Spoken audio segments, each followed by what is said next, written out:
ఈ కుంభకోణం చేసింది, ఇది చేసింది, అది చేసింది అంటే ఊరుకునే ప్రసక్తే లేదు. తప్పు ఎవిడెన్స్ ఏదైనా ఉంటే చూపియండి. ప్రజలకు సేవ చేయడానికి వచ్చిన సిజిఆర్ ట్రస్ట్ మీ అందరికీ తెలుసు, 2 మండలాలలో చేస్తున్నారు. మీ విలేకరులలో గిట్ట చాలా ఒకరు ఇద్దరు అనారోగ్యంతో గిట్ట చనిపోతే గిట్ట మిమ్మల్ని గిట్ట చేరదీయడం జరిగింది. మీకు గిట్ట కుటుంబ సభ్యులు ఏమన్నా కొంచెం ప్రాబ్లమ్స్ ఉంటే గిట్ట సాల్వ్ చేయడం జరిగింది.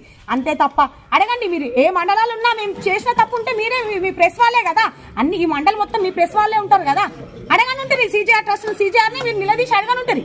సార్ ఇది మీరు తప్పు, మీకు ఈ డబ్బులు ఎక్కడి నుంచి వస్తున్నాయి, మీరు ఎక్కడి నుంచి ఖర్చు పెడుతున్నారు, ఇది మీరు దౌర్జన్యం చేసి ఖర్చు పెడుతున్నారు, దౌర్జన్యం చేసిన ట్రస్ట్ ఇది అని చెప్పండి, నేను ఒప్పుకుంటా.